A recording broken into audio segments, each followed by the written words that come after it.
Hi, I'm Haley Snyder with Returning Hope Ministry. Over the past few weeks, I've been posting lessons on the Jewish wedding feasts, showing how exciting they are and the stories that they tell us for the church and for the Jews. It's a lifetime study, and I hope that you want to pursue more in it. But today, I want to zone in on one underlining theme, a theme that's found in the Jewish feasts, but also many stories in the Old Testament. It's the understanding that the Jews will always survive, unbelievers will perish, and the church is atoned for. We see this in the feasts, and we see them in other stories. Today, we are going to look at Hananiah, Mishael, and Azariah. We're going to talk about who they were. The church knows them as Shadrach, Meshach, and Abednego. But we're going to review the story and see what kind of treasures, what kind of foreshadowings there are for us, for the Jews and for the unbelievers. Daniel 3 gives us the story of the fiery furnace. King Nebuchadnezzar in this story is an antichrist-like figure, whereas he builds an image of gold of himself and demands everybody to bow and worship it. Take a look at verse 2. It says, "Then King Nebuchadnezzar sent to gather the satraps, the prefects, and the governors, and the counselors, the treasurers, the justices, and the magistrates, and all the officials of the provinces to come to the dedication of the image that King Nebuchadnezzar had set up." Who is invited to this dedication of an image of himself? All the bigwigs. Everybody around his kingdom, which his kingdom basically was the known world at that time, was to show up, and when they heard music, they were to bow down and worship this gold image of himself. Go to verse 4 next. Verse 4 says, "And the herald proclaimed aloud, 'You are commanded, O peoples, nations, and languages.'"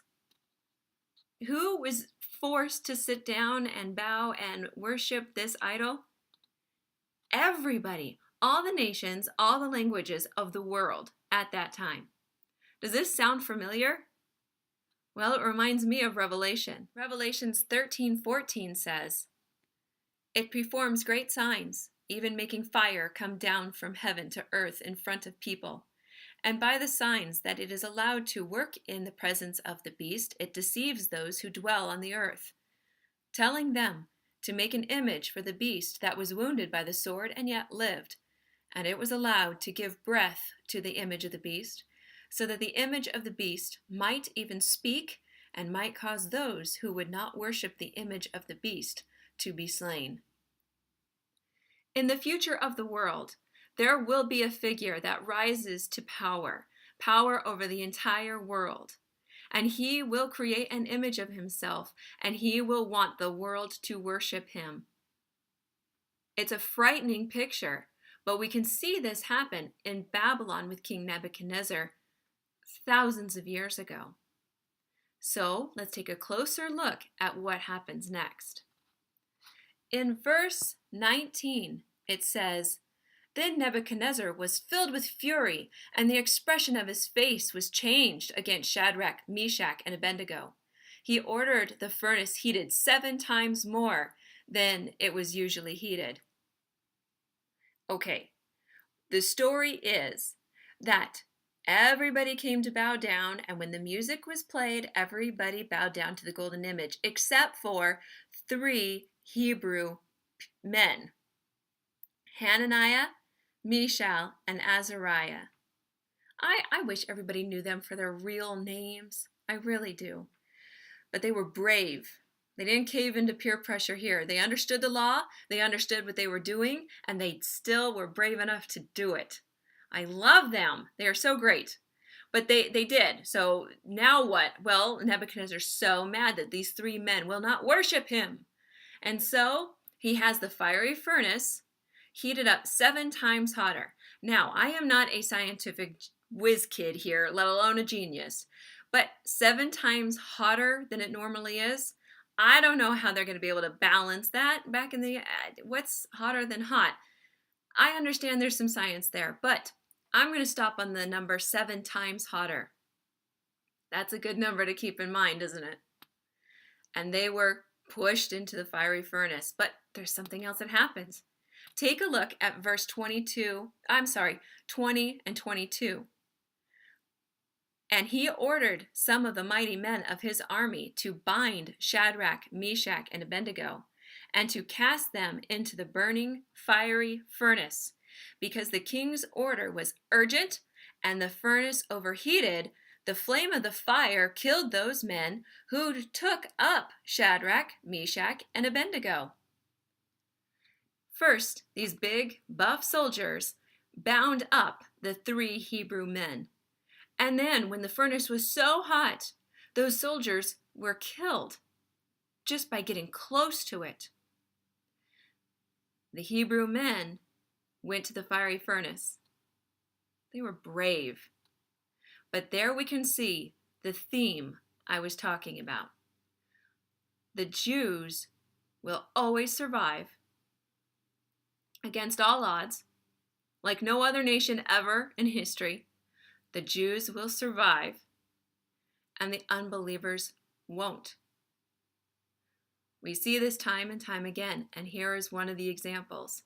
The Jews will survive through the tribulation time, and the unbelievers won't. Everybody has a chance to choose Jesus, and I hope that you would do it now opposed to later, because later will be much harder. And it will be hotter. And if you can't live for Jesus now, when it's relatively easy in America to do, how are you going to do it then, when there is going to be a narcissistic antichrist figure who's controlling the world and demanding that you bow down and worship him? Think about that. Will there be a great revival? Yes. Yes, many people will come to Jesus, but it will not be an easy time to do it. I beg you to think about that and consider, what is it in your life that is so worth waiting for? Jesus gives us all the hope in the world. The Jews will survive. And when they got into the fiery furnace, remember, they were bound, okay? And then they went through the storm. They went through the furnace. They went through the heat. And what happened? Take a look at verses 23 through 25. And these 3 men, Shadrach, Meshach, and Abednego, fell bound into the burning fiery furnace. Then King Nebuchadnezzar was astonished and rose up in haste. He declared to his counselors, "Did we not cast 3 men bound into the fire?" They answered and said to the king, "True, O king." He answered and said, "But I see 4 men unbound walking in the midst of the fire, and they are not hurt, and the appearance of the 4th is like the Son of God's." When the Jews will go through the tribulation, remember, it's a time of reconciliation for the Jews and God. When they go through the seven years, they will go into it bound and blinded, because they did not see Jesus as the Messiah the first time. But through the tribulation, through the heat, through the furnace, through the storm, they will find Jesus as their Messiah. And they will be unbound. They will be unblinded. They will be unveiled. It will be a wonderful time of revival for them, and they will be spared. The Hebrews, the Jews, will survive, and they will be reconciled with God. And it's wonderful. They're going to be in the tribulation, but they are going to experience and have that relationship just like Hananiah, Mishael, and Azariah had. They will be unbound, walking around, and they will not be hurt. For this next part of the lesson, I want to ask you a question. If all of the bigwigs of the Babylonian kingdom were forced to worship this idol, they were invited to the city to see the idol, they were all there, The biggest wig of them all was Daniel. Where was Daniel in this story? Daniel's best friends were Hananiah, Mishael, and Azariah. Why wasn't he there to protect them, to stand up for them, to be there with them through this trial? Daniel is a foreshadowing of the church. The church is not to go through the tribulation. We are atoned for by Jesus' blood. We see Jesus as the Messiah, the one true Savior, and the tribulation has two reasons. One, to reconcile the Jews to God, period. Two, so that unbelievers will have a chance to come to God. But those who reject him, who want to be deceived, they will not. They will perish. But the church has accepted the Messiah. His blood is enough. And so, we are not there. The tribulation is not for us. Just like Daniel was not at the fiery furnace event with his three best friends. I would submit to you today that Daniel held a pre-fire view. We see this with Enoch. Enoch was raptured before the flood came. Noah and his family represent the Jews, and they were held above the storm. They went through the storm, but they were protected, where all the unbelievers perished. I would submit that Enoch held a pre-flood escapist view. And Abraham, Sodom and Gomorrah was destroyed. All the unbelievers who wanted to remain in their sin were destroyed, whereas Lot and his family were raised up and moved, protected, just like the Jews will be. Where was Abraham? He was up on a mountain in communion with God. I would submit to you today that Abraham was a pre-destruction believer. Those who have decided that Jesus is right and true and their king, they have asked for forgiveness. They have repented and turned back from their sin. They put all their trust, all their faith, and all their hope in Jesus and his atonement. His blood is enough. They will not be punished. God's wrath is not for the church.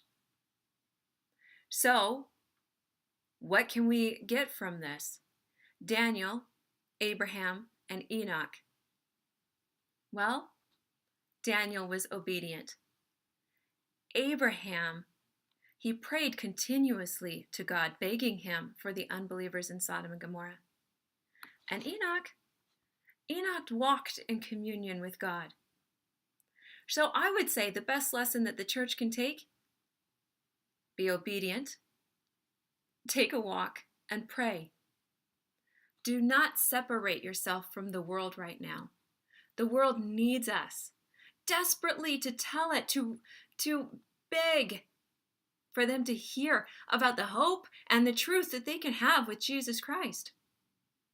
We should not go up a hill and camp out and wait for Jesus to come back.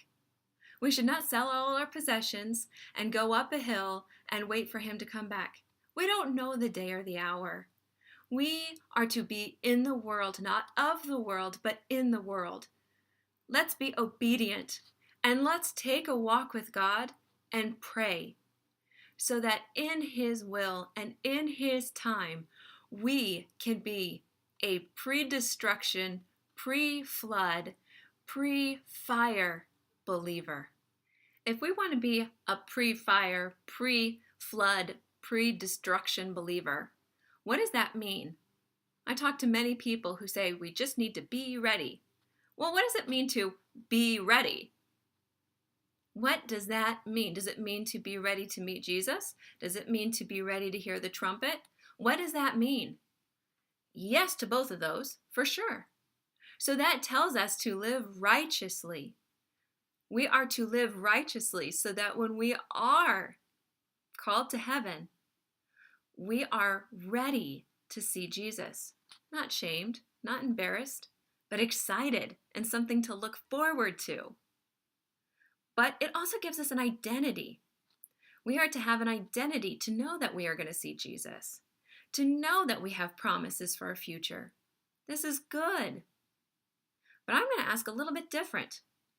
Not just be ready, but what I'm going to ask is be ready to live longer. Be ready to live on this earth longer. How can we do that? Well, the answer is to know the truth. That's it. Be ready with the truth.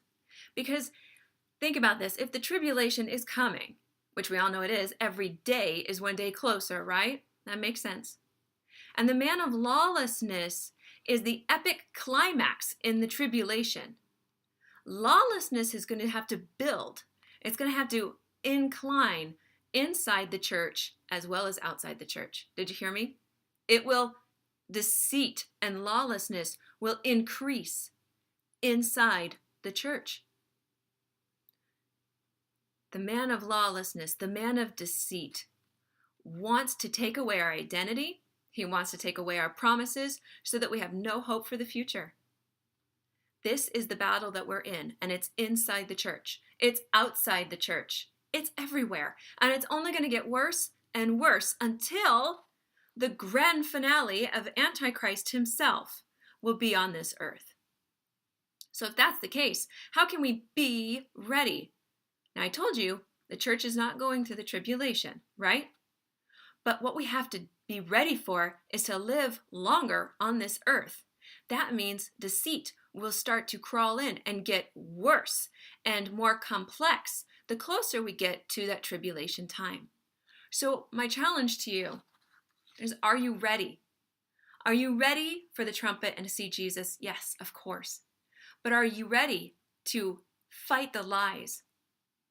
Are you ready as a warrior in Christ to go against the lies that you find inside the church and outside the church? Are you ready to live longer? Don't just throw this away. Don't think that it's too complex to understand. Don't think that it's too much. Don't think that we don't need to know. Don't think that we need to work harder and not study. No. Working for Jesus obviously is the best thing in the world. But if you don't know what you're working for, how can you work effectively? We should be full of hope and truth so that when we see a lie, we can know it's a lie. We can identify it. My question to you is, are you ready? Are you ready to live longer?